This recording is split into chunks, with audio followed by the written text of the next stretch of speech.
Hello and welcome back to my channel. Today we're going to be reading The Magic Gifts, retold by Russell Punter, illustrated by Gabo Leon Bernstein.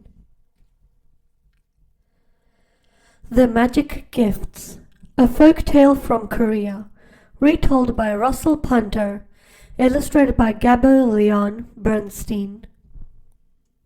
And let's welcome the contents. Chapter 1, 3 Brothers.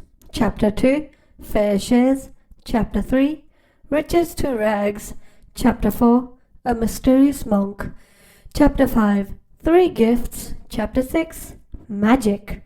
Chapter 7, A Plan to be Poor. And lucky last, Chapter 8, Happy Families. Chapter 1, 3 Brothers. Long ago, a man called Chang lived with his 3 sons, Yong, Chin, and Ying. Chang was very old and very rich. One day, he called his sons to his bedside. "I want you to make me a promise," he croaked. "Of course, father. Anything you say, father." "What is it, father?" "When I die, I want you to share my fortune equally. You must live together happily." Of course, father. Anything you say, father." "Yes, father." Chin was glad to agree, but his older brothers didn't sound so happy. "Now, if you had money given to you by your parents, would you share it with your siblings?" Chapter 2, Fair Shares. Not long after, Chang died and the brothers shared out his fortune. "I'm the oldest," said Yong grandly. "I should have the largest share." "I'm nearly as old as you," whined Ying. "I deserve a large share too." So Yong and Ying each took a big share of the fortune. "The rest is yours," they told Chin. Chin was left with a tiny bag of silver coins. How would you feel if you were Chin and you didn't get your fair share? "Thank you," said Chin. Unlike his greedy brothers, he didn't care for money. "We're rich! Ha ha!" Ying and Yong couldn't wait to spend their cash. Soon the house was full of new furniture. "There's no room for you, Chin," said Ying. "You'll have to move out. Bye. See you." So Chin bought an old hut in the village. His home was simple, but he was happy. Chapter 3, Riches to Rags. Chin spent his days with the poor villagers. He used his money to help them. He bought them food, new clothes, and even paid their rent. He never spent a penny on himself. Meanwhile, Chin's brothers used their share of the fortune to make even more money. Now we're super rich. Lovely, lovely money. They bought a huge house, silk clothes, and sparkling jewels.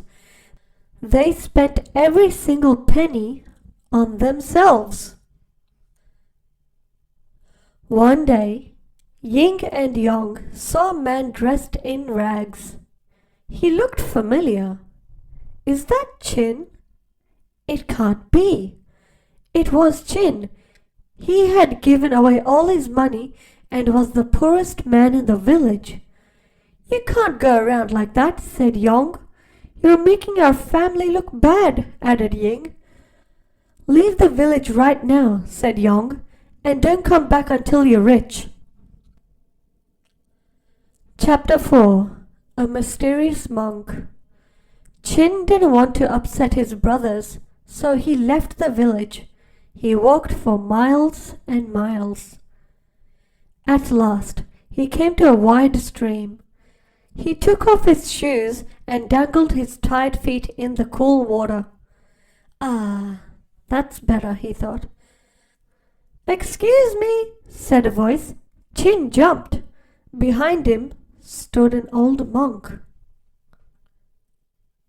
"I'm on my way back to my temple," said the monk, but I can't get across the stream. The bridge has broken." Chin was tired, but he was happy to help. "No problem," he said. "Jump on my back." The old man held on tightly. Chin carefully waded through the rushing water. "You're doing well." The monk and his bundle were heavier than they looked, but Chin kept going. When Chin reached the other side of the stream, the monk gave a weak sigh. "I feel faint. Could you carry me back to my temple?" he asked. "No problem," puffed Chin. Chapter 5. 3 Gifts. After a long walk, Chin and the other monk arrived at a lonely, deserted temple. "Where are the others?" asked Chin. "I'm the only one here," said the monk. "It's a hard life." Chin felt sorry for him. "I'll stay and help you," he said. Chin spent the next few months sweeping floors, mending things, and copying out books. One day, the monk noticed Chin looking sad. "What's the matter?" he asked. "I miss my brothers and the villagers," sighed Chin. "Then you must return," said the monk. "I'll be all right on my own." The next day, Chin got ready to leave. "I have 3 gifts for you," said the monk. The monk handed Chin an old straw mat, a wooden spoon, and a pair of chopsticks. Thank you?" "They might come in useful," said the monk with a smile. Chapter 6. Magic. Chin walked all day. "I'll spend the night in this forest," he thought. He spread out the straw mat and lay down on top. It was thin and worn, but Chin soon fell asleep. "I wish I was more comfortable," he thought. When Chin woke up, he couldn't believe his eyes. The forest had disappeared, and he was lying in a big bed in a beautiful room. Chin poked his head out of the window. He was in the tower of a grand castle. Chin saw the old straw mat under the mattress of the bed. How odd! Chin picked up the spoon. It made him think of food. "I wish I had something to eat," he sighed. Fruit came pouring out of the spoon. Grapes, cherries, plums, peaches, and pineapples piled up on the floor. "Wow!" As he munched the fruit, Chin looked down at his torn clothes. "I wish my suit was as fine as this castle," said Chin, taking a spoonful of cherries. Chin suddenly found he was dressed in silk robes. The mat and spoon must be magic, he thought. "I wonder if the chopsticks are magical too," thought Chin, tapping them together. Suddenly, 4 beautiful maids appeared. They sang and danced for Chin. "If only my brothers could see me now," thought Chin. Chapter 7. A Plan to be Poor. That very day, Ying and Yong passed Chin's castle. "I've never seen this place before," said Ying.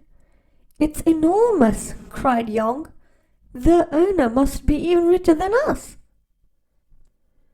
The 2 nosy brothers sneaked inside. When they saw Chin, they were amazed. Chin told them all about the monk and the magic gifts. Ying and Yong were jealous. "Maybe if we were poor, the monk would give us magic gifts," Ying whispered to Yong. "I'm sure he would," said Yong. "Let's get started." When they got home, the 2 brothers gave away their sparkling jewels, new furniture, and silk clothes. They even gave away their huge house. Do you think it worked out for them? Can you tell me why or why not? All they had left were the clothes they stood up in. "Let's visit the monk and collect our gifts," said Ying. "Soon we'll be super, super rich." Chapter 8. Happy Families. When the brothers arrived at the temple, there was no sign of the monk. They waited all day, but the old man never appeared. "Let's stay a little longer," said Ying. They waited and waited. The days turned into a week, the weeks turned into a month, and the months turned into a year. But the monk never returned. Finally, the brothers gave up. They trudged back to the village, tired and penniless. Chin saw them from the window of his castle. "Come inside," he called. Chin welcomed Ying and Yong into his home and shared his fortune with them. "Thanks, Chin. We were so selfish." At last, the three brothers lived happily together, just as their father wanted. And that was The Magic Gifts, retold by Russell Punter, illustrated by Gabo Leon Bernstein. Now, does this story remind you of a time where you might have been a little bit selfish, or maybe taken everything for yourself? Now, from this book, what do you think it's trying to tell us? Do you think it's maybe trying to give us some sort of lesson? If so, what kind of lesson do you think it's trying to tell us? Anyways, thank you for watching. Bye-bye.